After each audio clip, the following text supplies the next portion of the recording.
बिस्मिल्लाहिर्रहमानिर्रहीम। सज्जनों ते मित्रों, मेरी एजुकेशन सिस्टम के हवाले नाल राय तो बहुत सारे सज्जनों मित्रों में इख्तलाफ है। उनका ख्याल है कि बजाए इस चीज़ के कि असीं फौरी तौर उत्ते साइंसी अलूम ते जदीद निसाब अंग्रेजी पढ़ीए, सानूं चाहिए है कि असीं अपने बालों में सारे अलूम पंजाबी राही पढ़ाइए तां जो साडी बोली नवीं नस्ल की लोड़ बन के आने वाले वेले भी महफूज रह सके। पिछले दिन जब असीं रेतल दिहाड़ के हवाले कट किया तो उस वेले कोई सज्जन मित्रों ने आख्या कि जब तक साडी बोली निसाब का लाजमी हिस्सा या जरिया नहीं बनती उदों तक तुसीं ये गल भुल जाओ कि पंजाबी का मुस्तकबिल महफूज हो सकता है। मैं उन्होंने इस गल नाल 100% इतफाक करता हाँ। तो होना भी होना चाहिए है कि किसी बोली में निसाब में इस तरह जदीद बना के पेश किया जाए कि पढ़ियारां नूं दूजी बोली राहीं इलम दे असूल की मंजिल तक ना पढ़ना पवे।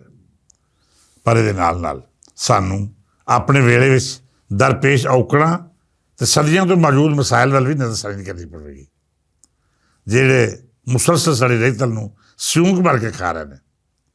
मैं पहले भी अर्ज की थी कि 1000 साल पहले जदों बैरूनी हमलावरां ने हिंदुस्तान ते कब्जे शुरू किए, लुटमार करके इत्थे अपने गुलामां नूं हाकम बनाया, तो उदों तो ही पंजाबी बोली के खिलाफ साजिश शुरू हो गई सन। उन्होंने हुक्मरानों का इस धरती नाल कोई ताल्लुक नहीं सी। उन्हें जो किया अपनी सहूलत लई कीता। उनकी जबान ते कानून इत्थों के वसनीकां ने नहीं सन, बल्कि ये सब उन्होंने गैर मुल्की कब्जा ग्रुपां की सहूलत लई सन जिहड़े इत्थे वसन लई नहीं बल्कि इत्थों के वसाइल निचोड़न लई आए सन। इन्हां हाकमां ने पंजाबी की जड़ पट छड्डी। इस बोली नूं गैर अहम करार दे के कार्य सरकार ते दूजे मामलात जिहड़े रियासत नूं अगां टोड़दे ने वो सारिਆਂ ਨੂੰ अपनी बोली में मुंतकिल किया।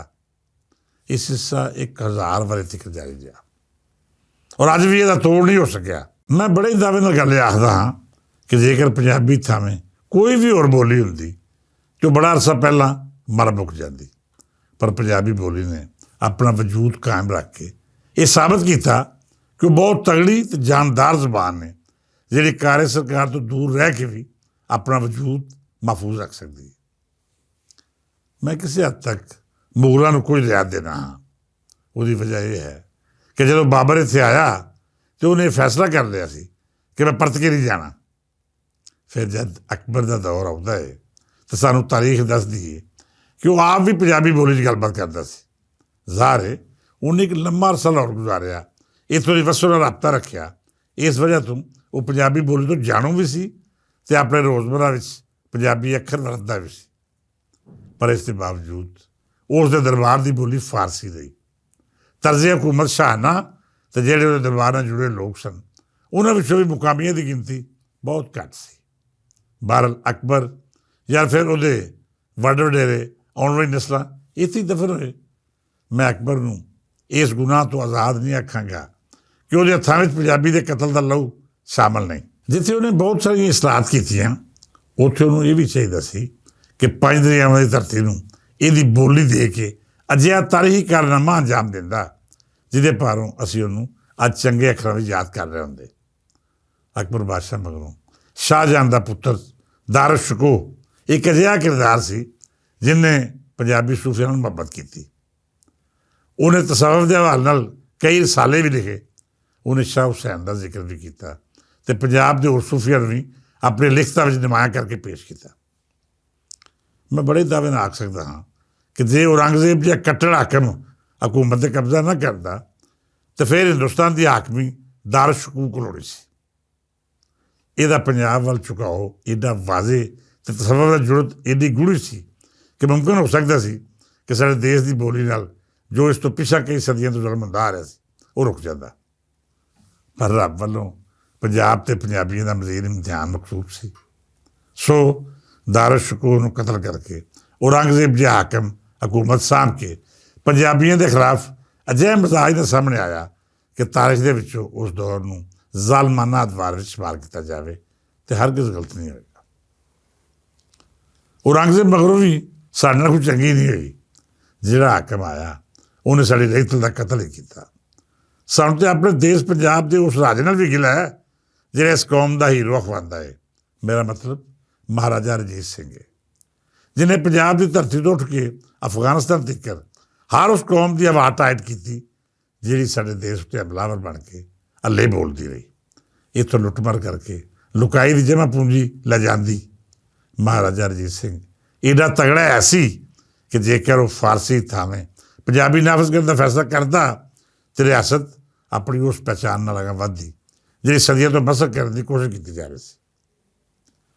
ਮਹਾਰਾਜਾ ਦੇ ਹਵਾਲੇ ਨਾਲ ਆਖਿਆ ਜਾਂਦਾ ਹੈ ਕਿ ਉਹਨੂੰ ਇੱਕ ਖਾਸ ਤਬਕੇ ਨੇ ਮਜਬੂਰ ਕੀਤਾ ਸੀ ਕਿ ਜੋ ਕਿ ਕਾਰੋਬਾਰ ਤੇ ਕਾਰੇ ਸਰਕਾਰ ਦੀ ਬੋਲੀ ਫਾਰਸੀ ਹੈ, ਲਿਹਾਜ਼ਾ ਫੌਰੀ ਤੌਰ 'ਤੇ ਬੋਲੀ ਨੂੰ ਤਬਦੀਲ ਕਰਨਾ ਸਮਾਜ ਲਈ ਕਾਬਲੇ ਕਬੂਲ ਨਹੀਂ ਹੋਵੇਗਾ।